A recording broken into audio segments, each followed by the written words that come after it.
नाजरीन अस्सलाम वालेकुम। मैं हूं नज़ीर लगारी और आप देख रहे हैं नज़ीर लगारी चैनल। नाजरीन, आज 25 जुलाई है और इस वक्त आज़ाद कश्मीर में इंतखाबात हो रहे हैं और लोग शाम 5 बजे तक अपनी राय का इजहार करते रहेंगे, अपने वोट का इस्तेमाल करेंगे। और अगर आपने अपने वोट का इस्तेमाल नहीं किया है तो अज़राए करम आप तशरीफ़ ले जाएं पोलिंग स्टेशन और अपना वोट जहां पर आपने कास्ट करना है वहां जाकर अपने वोट का इस्तेमाल करें।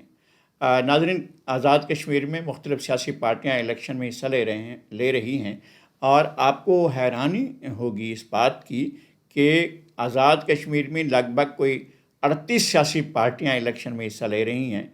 यकीनन उनमें से बहुत सी पार्टियों की ज़मानतें तक ज़ब्त हो जाएंगी और उनका कोई भी उनको सीट नहीं मिलेगी। लेकिन जो बड़ी पार्टियां हैं, इस वक्त 4 बड़ी पार्टियां हैं, उनके बारे में कुछ राय कायम की जा सकती है कि उनकी क्या पोजीशन हो सकती है।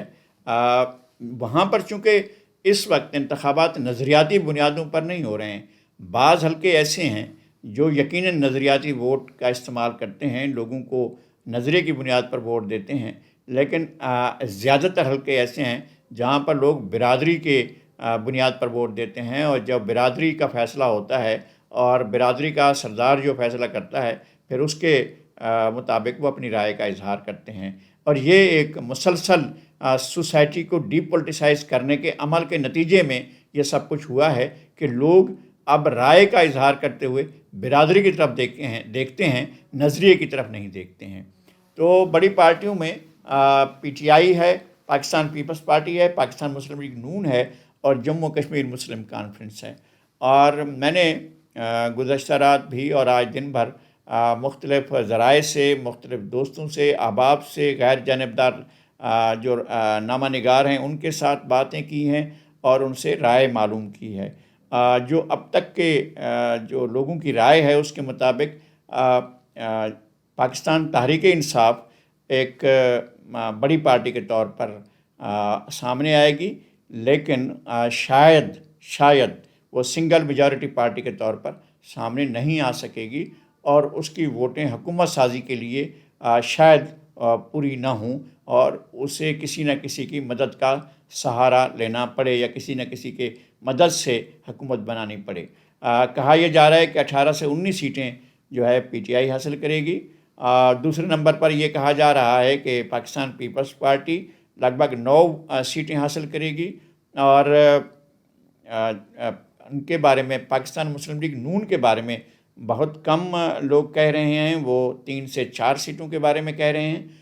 और मुस्लिम जम्मू कश्मीर कॉन्फ्रेंस जो है, जम्मू कश्मीर मुस्लिम कॉन्फ्रेंस जो है, उसके बारे में ये कहा जा रहा है कि वो 2 से 3 सीटें, ज़्यादातर ये कह रहे हैं कि 2 सीटें हासिल कर पाएगी।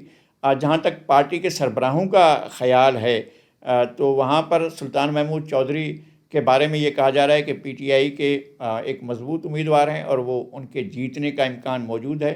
और पाकिस्तान पीपल्स पार्टी के चौधरी लतीफ़ अकबर हैं, उनके जीतने का इम्कान है। पीएमएलएन के राजा फारूक हैदर, एक सीट जिस पर इस वक्त वो जीते हुए वज़ीर-ए-आज़म के तौर पर हैं, आज तक वो वज़ीर-ए-आज़म हैं, उस सीट से वो लूज़ कर रहे हैं। एक और सीट के बारे में कहा जा रहा है कि वहाँ से वो विन कर रहे हैं और सरदार अतीक साहब जो हैं वो अपनी सीट पर जो है वो जीत रहे हैं और उन्हें यहाँ से कामयाबी हासिल हो रही है। तो चारों पार्टियों के सरबराह जो हैं वो जीत रहे हैं। पाकिस्तान पीपल्स पार्टी के बाज़ उम्मीदवारों के बारे में जिनके बारे में कहा जा रहा है यकीनी कामयाबी हो सकती है, उनमें साबिक सदर और साबिक वज़ीर आज़म सरदार याकूब ख़ान हैं। उनके अलावा उनकी पार्टी के जो सेक्रेटरी जनरल हैं मुमताज़ राठौर, उसके अलावा अशफाक ज़फ़र, ये जीतने की पोजीशन है। अशफाक ज़फ़र के बारे में कहा जा रहा है कि वो राजा फारूक हैदर को जो जेहलुम वैली की सीट है उससे वो हराएंगे, जो बिल्कुल बॉर्डर के साथ, बॉर्डर तो नहीं कह सकता हूँ मैं, वो सीज़ फायर लाइन ज़्यादा बेहतर है कि मैं कहूँ कि वो सीज़ फायर लाइन पर जो हल्का मौजूद है, उस हल्के से अशफाक ज़फ़र की कामयाबी के इम्कानात ज़ाहिर किए जा रहे हैं। उनके अलावा मुमताज़ राठौर की कामयाबी के इम्कानात ज़ाहिर किए जा रहे हैं। اور اس کے علاوہ راجہ فاروق حیدر کے ایک سیٹ پر کامیابی کے امکانات ظاہر کیے جا رہے ہیں۔ ایک اور وزیر اعظم کے امیدوار تھے پی ٹی آئی کی طرف سے تنویر الیاس صاحب، ان کے ہارنے کے امکانات ظاہر کیے جا رہے ہیں۔ یہاں پر اصل مقابلہ جو ہے وہ جموں کشمیر مسلم کانفرنس اور پاکستان پیپلز پارٹی کے درمیان ہو رہا ہے، اور یہ کانٹے کا مقابلہ ہوگا۔ اس میں سے ان دونوں پارٹیوں میں سے کسی ایک پارٹی کے امیدوار کی جیتنے کی توقع ہے، لیکن تنویر الیاس صاحب کے جیتنے کا کوئی امکان نظر نہیں آ رہا ہے۔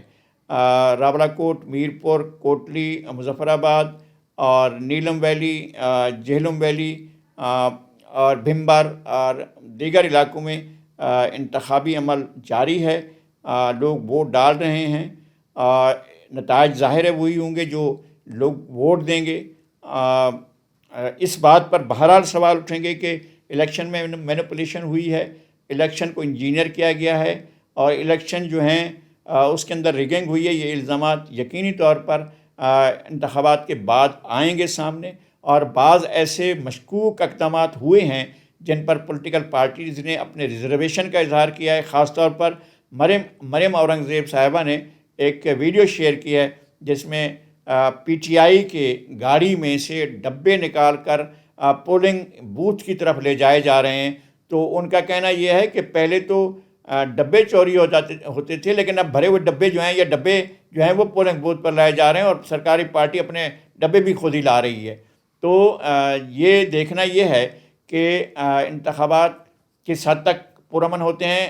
اللہ کرے کہ انتخابات پرامن ہوں، کیونکہ صبح افسوسناک واقعات ہوئے ہیں کوٹلی میں بھی اور راولا کوٹ میں بھی، باقی اکا دکا دیگر علاقوں سے بھی ایسے واقعات کی خبریں آئی ہیں۔ ہم دعا گو ہیں کہ الیکشن پرامن ہو اور الیکشن میں دھاندلی نہ ہو، الیکشن مینوپولیٹ نہ کیے جائیں، الیکشن انجینئر نہ کیے جائیں۔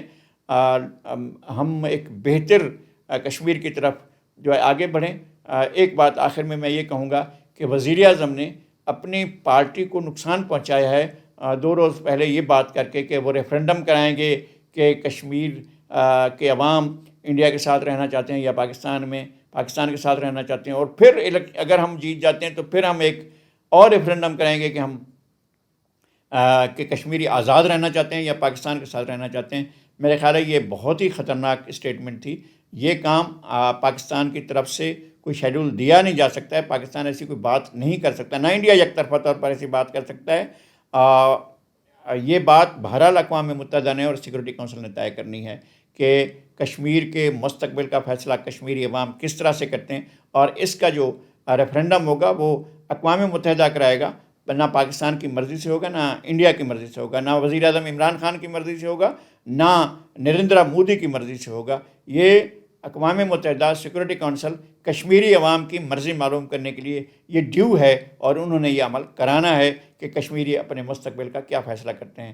ناظرین، آج اتنا ہی، اور اس کے بعد ہم آپ سے دوبارہ ملیں گے کسی نئے موضوع کے ساتھ۔ تب تک کے لیے خدا حافظ۔